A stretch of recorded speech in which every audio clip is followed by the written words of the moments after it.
A voice note is a fleeting thought, a quick message, meant to be forgotten as soon as it's heard. But sometimes, a voice note becomes something more, a digital ghost, lingering long after the moment has passed. For two best friends, one such message would unravel a life, expose a lie, and deliver justice from beyond the grave. We think our communications are private and temporary, but every file has a fingerprint. Every sound tells a story. In the case of Liam and Ethan, a seemingly innocent voice note became the central piece of evidence in a murder investigation. It was meant to build an alibi, but instead, it became a window into a terrible secret. The message was supposed to prove one thing, but technology and relentless curiosity made it prove the opposite. The story begins with a friendship and ends with a question. How much of ourselves do we leave behind in the digital breadcrumbs we scatter every day? Our digital selves can be friends, preserving memories, or witnesses, never forgetting, never lying. The voice note at the center of this case was a ghost in the machine, its whispers growing into a roar no one could ignore. In the 21st century, secrets are harder to keep than ever before. The very tools we use to connect can also expose our darkest truths. This is the story of a voice note that became a puzzle box, and the betrayal it revealed. Liam and Ethan were inseparable, best friends since childhood, opposites who fit together perfectly. Liam was outgoing and charismatic, Ethan, quiet and introspective. They supported each other through everything, their friendship a constant in a changing world. But as they entered their late 20s, cracks began to form.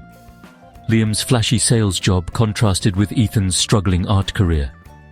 A loan from Liam to Ethan, once a gesture of support, became a source of resentment. Awkward conversations about money poisoned the air between them. On November 5th, Liam left to meet Ethan, hoping to repair their bond. It was the last time anyone but Ethan would see him alive. When Liam didn't return, his girlfriend grew anxious. Calls went unanswered. Dread set in. She called Ethan, who claimed Liam had cancelled at the last minute. The story was simple, plausible, but it was the first thread in a web of lies. Beneath the surface, a friendship was unraveling. The night that began with hope would end in tragedy. The truth was about to surface, and it would change everything. Sometimes, the people closest to us are the ones we know the least. When questioned, Ethan's story was consistent. Liam had sent a voice note cancelling their meeting at 9:32 p.m. The message was short, casual. "Hey man, sorry, something's come up. I can't make it tonight. I'll call you tomorrow." The police and Liam's family accepted it as proof that Liam changed his plans. Ethan's phone records showed he was at home all evening. The alibi seemed airtight, backed by technology. For days, Ethan was treated as a witness, not a suspect. The voice note was mundane, believable. Its banality was its strength. No one questioned its authenticity. But as weeks passed with no sign of Liam, suspicion circled back to Ethan. The police had no evidence of a secret meeting or third party. Only Ethan and his perfect, technology-backed alibi remained. The investigation stalled. Desperate, Liam's family released the voice note to the public. They hoped someone might recognize a clue in the background. They had no idea they were about to unleash the full power of the internet. The voice note, once a shield, was about to become a weapon. Sometimes the smallest details hold the biggest secrets. The truth was hidden in plain sight, and the world was about to listen. The voice note went viral, dissected by thousands of online sleuths. True crime forums, Reddit and YouTube buzzed with theories. Audio engineers noticed something odd. Liam's voice and the background noise didn't quite match. A faint, rhythmic thump, thump, thump was isolated, a sound no one had noticed before. Was it a car? Machinery? The internet crowdsourced possibilities. Some focused on the background, others on the voice itself. Spectrographic analysis revealed unnatural cutoffs, signs of audio splicing. The phrase, "deal with some other stuff," sounded suspiciously flat, as if pieced together. Tutorials spread on how to analyze audio for tampering. The thumping was amplified and eventually identified. The malfunctioning water pump of a nearby laundry facility. Only one such pump existed in the area, 2 blocks from Ethan's studio. The internet hadn't just found a clue. It had placed the recording at Ethan's doorstep. The alibi was crumbling. The digital hive mind had done what police couldn't. The case was about to break wide open.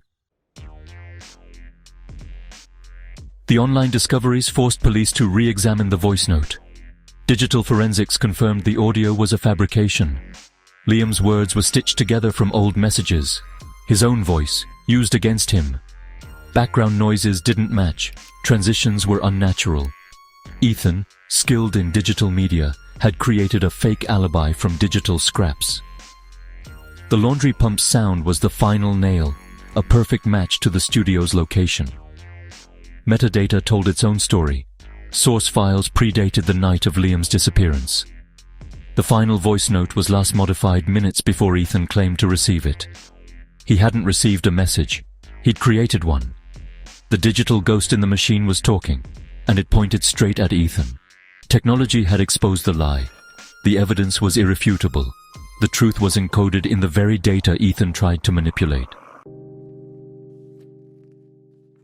With the alibi exposed, police rebuilt the timeline. Liam's phone pinged near Ethan's studio at 8:15 p.m., and never again. Forensics found Liam's blood in the studio, hidden beneath a cleaned rug. The confrontation over money had turned deadly. In panic, Ethan spliced old voice notes, layered them with studio noise, and created the fake message. His computer search history revealed chilling queries: how to dispose of a body, best cleaning supplies for blood. He tried to erase his tracks, but digital forensics recovered everything. The timeline showed not a friend stood up, but a killer covering his crime. The digital evidence was overwhelming.